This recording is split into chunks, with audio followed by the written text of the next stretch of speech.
날개가 부러져 땅으로 추락한 백조가 하늘을 향해 다시 날아오르기까지. 명작은 평가하지 않습니다.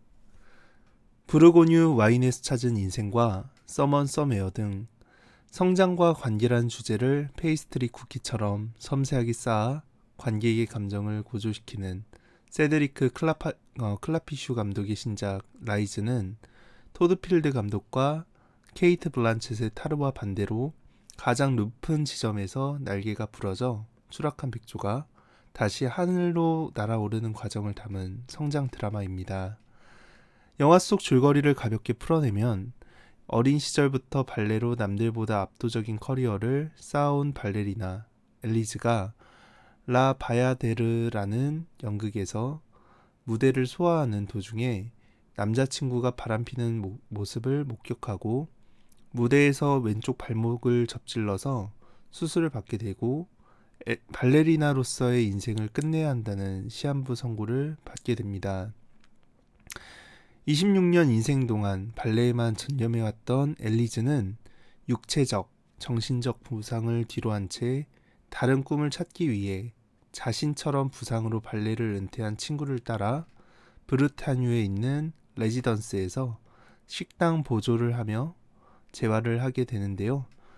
레지던스에 머무르게 된 현대무용단과 어울리게 되면서 다시 춤을 출 수 있다는 가능성을 발견하게 되고 그 가능성을 바탕으로 정신적인 성장과 육체적인 치유를 경험하게 됩니다. 어린 시절부터 쌓아온 발레와 현대무용을 합친 듯한 춤을 통해서 많은 사람들, 특히 어머니가 죽고 난 뒤에 엘리즈를 항상 발레 학원으로 데리고 다녔던 아버지에게 큰 감정의 카타르시스를 느끼게 한다는 이야기인데요. 보통의 성장 드라마로 끝날 수 있는 이 영화를 보고 저는 왜 특별함을 느꼈는지 생각을 하게 되었습니다. 이 영화가 가진 특별함을 하나씩 이야기를 해본다면 첫 번째, 관객을 압도하는 수미상관의 오프닝과 엔딩. 이 영화는 라 바야데르라는 발레를 대표하는 작품과 단독 장면으로 봐도 소름 끼치는 현대무용을 영화 앞뒤로 배치하며 짧은 시간 동안 관객들을 영화에 압도하게 만들어 버립니다. 특히 최고점에 있던 발레리나가 커리어에서 추락한 뒤 어떻게 다시 재기했는가에 대해 관객들이 단순히 춤이라는 시각화된 요소를 비교하게 되면서 감독이 말하고 싶었던 성장에 대해 그 어떤 대사보다 직접적으로 공감하고 이해할 수 있었다는 생각을 하게 됩니다. 두 번째, 라 바야데르. 프랑스어로 인도의 무의를 뜻하는 라 바야데르는 인도의 카스트 제도를 배경으로 무의와 공주, 장군과 승려 간의 사각관계를 다룬 매우 큰 규모의 발레 작품입니다.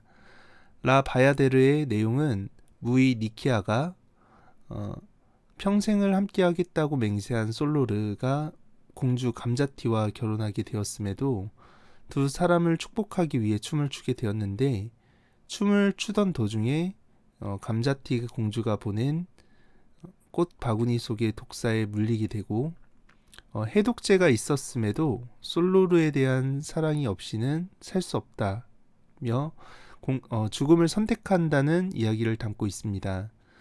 영화의 오프닝을 라 바야데르로 한 이유는 니케아는 엘리즈를, 솔로르는 발레를 상징하며 라 바야데르의 이야기를 아는 관객들이 엘리즈가 발레를 더 이상 출 수 없게 되자 죽음을 택했다는 이야기로 전개될지 모른다는 생각을 하게 만드는 장치지 않았나 생각하게 되고요.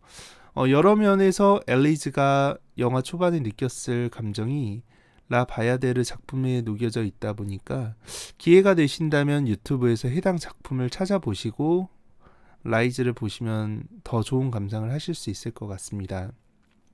세 번째, Encore. 사실 이 영화의 원제는 당연하게도 라이즈는 아니고요.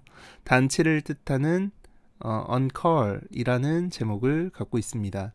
해당 단어에 대해 여러 가지 자료를 좀 찾아보았는데요. core이라는 단어가 사실 몸, 특히 상체, 몸통을 뜻하기도 하고요. 죽은 시체의 송장을 뜻하기도 합니다. 또 다른 의미로는 나폴레옹이 다른 유럽 국가들보다 매우 거대한 규모의 육군을 보유하게 되면서 사단보다 더 큰 컬, 군단이라는 편제 단위를 운용을 하게 됐는데요. 다른 국가들도 나폴레옹에 의해 먼저 만들어진 컬이라는 단어를 쓰게 되면서 단체나 함께 같은 큰 단위의 집단을 뜻하는 단어로 이제 변하게 되었습니다. 클라피슈 감독은 컬이라는 단어에 위와 같은, 그러니까 아까 말한 시체하고 그 이제 함께 또는 그 집단 같은 그런 단어의 중의적 표현을 적극적으로 활용했다 생각하게 되는데요. 발레라는 꿈을 이뤄, 여기서는 엘리즈가 되겠죠.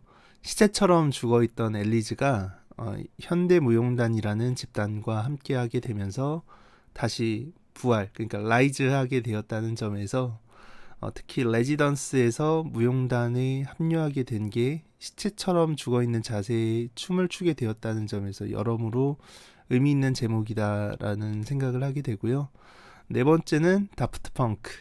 이 영화에 다프트 펑크가 왜 나오냐 하실 수 있는데요.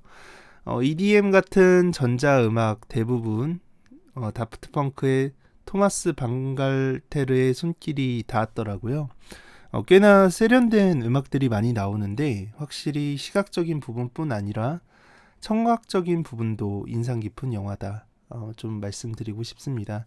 그래서 결론적으로 잘 만든 성장 드라마는 어떤 것인가에 대한 교과서 같은 영화라고 생각이 되고요. 보는 관객을 압도하는 엄청난 에너지가 있는 영화고, 감히 말씀드린다면 24년 1월 한국에서 개봉한 영화 중에 개인적으로는 최고의 작품이다 말씀을 드리고 싶습니다.